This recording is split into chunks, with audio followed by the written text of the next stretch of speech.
അപ്പോൾ ഇന്നൊരു basket rack, multi purpose basket rack നമ്മൾ ഫ്രിഡ്ജിലൊക്കെ വെക്കാൻ പറ്റുന്നത്, അതാണ് ഞാൻ നിങ്ങളൊന്ന് പരിചയപ്പെടുത്താൻ പോകുന്നത്. അപ്പോൾ ടീനീസ് മൈ ടോക്കിലേക്ക് എല്ലാവർക്കും സ്വാഗതം. ഞാനിന്ന് വന്നിട്ടുള്ളത് ഒരു അൺബോക്സിങ് വീഡിയോ ആയിട്ടാണ്. അപ്പോൾ ഫ്ലിപ്കാർട്ടിൽ നിന്നാണ് ഞാനിന്ന് ഈ പ്രൊഡക്റ്റ് വാങ്ങിയിട്ടുള്ളത്. അപ്പോൾ അതിന് മുന്നേ നിങ്ങൾ എൻ്റെ ചാനൽ സബ്സ്ക്രൈബ് ചെയ്തിട്ടില്ല എന്നുണ്ടെങ്കിൽ സബ്സ്ക്രൈബ് ചെയ്യുക, അതുപോലെ ബെല്ലൈക്കണൊക്കെ ഒന്ന് എനേബിൾ ചെയ്യുക കേട്ടോ. അപ്പോൾ നമുക്കൊന്ന് അൺബോക്സ് ചെയ്ത് നോക്കാം.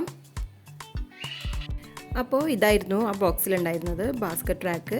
നമ്മൾ ഫ്രിഡ്ജിലൊക്കെ ഒരുപാട് സ്ഥലം നമുക്ക് സേവ് ചെയ്യാൻ പറ്റുന്ന ഒരു റാക്കാണ്. സാധനങ്ങളൊക്കെ നമ്മൾ ഓർഗനൈസ് ചെയ്ത് കഴിഞ്ഞാൽ എല്ലാവർക്കും ഉള്ളൊരു പരാതിയാണ്. നമ്മൾ എത്ര ഫ്രിഡ്ജിൽ സാധനങ്ങൾ വെച്ച് കഴിഞ്ഞാലും ഫ്രിഡ്ജ് ഫുള്ളായിക്കണം എന്നുള്ളൊരു പരാതി എപ്പോഴും ഉണ്ടാവും. കാരണം നമ്മൾ എങ്ങനെ കഴിഞ്ഞാലും ഇപ്പോൾ ഇന്നത്തെ ഫുഡൊക്കെ ബാക്കി ഉണ്ടെന്നുണ്ടെങ്കിൽ നമ്മൾ നേരെ ഫ്രിഡ്ജിലാണ് സാധാരണ എല്ലാവരും കൊണ്ടുവച്ച് അങ്ങനെ ഫ്രിഡ്ജ് മൊത്തം നിറഞ്ഞിടുക. അപ്പോൾ നമ്മൾ ഈ ഒരു റാക്ക് നമ്മൾ ഉപയോഗിക്കുകയാണെന്നുണ്ടെങ്കിൽ അപ്പോൾ നമുക്ക് കൂടുതൽ സാധനങ്ങളൊക്കെ നമുക്ക് ഒതുക്കിയിട്ട് നമുക്ക് ഫ്രിഡ്ജിൽ വെച്ചാൽ കൂടുതൽ സ്ഥലം നമുക്ക് ഫ്രിഡ്ജിൻ്റെ ഉള്ളിൽ സേവ് ചെയ്യാൻ പറ്റും.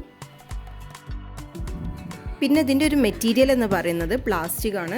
നല്ല ക്വാളിറ്റിയുള്ള നല്ലൊരു പ്ലാസ്റ്റിക് ആണ് കേട്ടോ. നമുക്ക് സാധനം അത്ര പെട്ടെന്നൊന്നും പൊട്ടിപ്പോകുന്ന തരം പ്രോഡക്റ്റ് അല്ല ഇത്.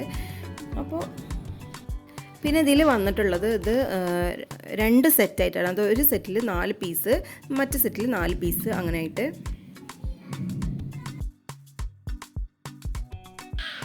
പിന്നെ നമ്മൾ ഇതിൽ ഈ ഒരു ബാസ്ക്കറ്റ് റാക്കിൽ നമുക്ക് ഫ്രൂട്ട്സ്, വെജിറ്റബിൾസ് ഒക്കെ സെപ്പറേറ്റ് ആയിട്ട് വെക്കാൻ പറ്റും. അതുപോലെ പിക്കിളിൻ്റെ ബോട്ടിലൊക്കെ ഉണ്ടെങ്കിൽ നല്ല അടക്കി ഒതുക്കി നമുക്ക് വെക്കാൻ പറ്റുന്ന ഒരു റാക്കാണത്.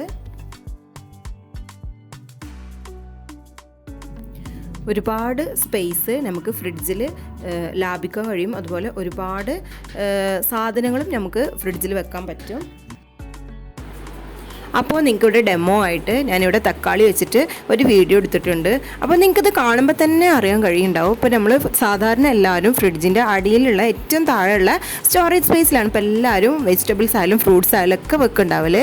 അപ്പോൾ ഇങ്ങനൊരു ബാസ്ക്കറ്റ് റാക്ക് നിങ്ങൾ വാങ്ങി വെക്കുകയാണെന്നുണ്ടെങ്കിൽ അതിൽ സാധനങ്ങൾ വെക്കുകയാണെന്നുണ്ടെങ്കിൽ നമുക്ക് ഒരുപാട് സ്പേസ് നമ്മളെ ഫ്രിഡ്ജിൻ്റെ ഉള്ളിൽ നമുക്ക് സേവ് ചെയ്യാൻ പറ്റും.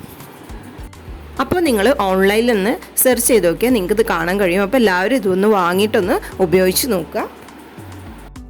അപ്പോൾ നിങ്ങളിൻ്റെ ചാനൽ ആദ്യമായിട്ടാണ് കാണുന്നതെങ്കിൽ ഒന്ന് സബ്സ്ക്രൈബ് ചെയ്യുക, അതുപോലെ ബെല്ലൈക്കണൊക്കെ ഒന്ന് എനേബിൾ ചെയ്യുക. അപ്പോൾ നമുക്ക് വീണ്ടും കാണാം മറ്റൊരു വീഡിയോയിലൂടെ. അതുവരേക്കും ബൈ.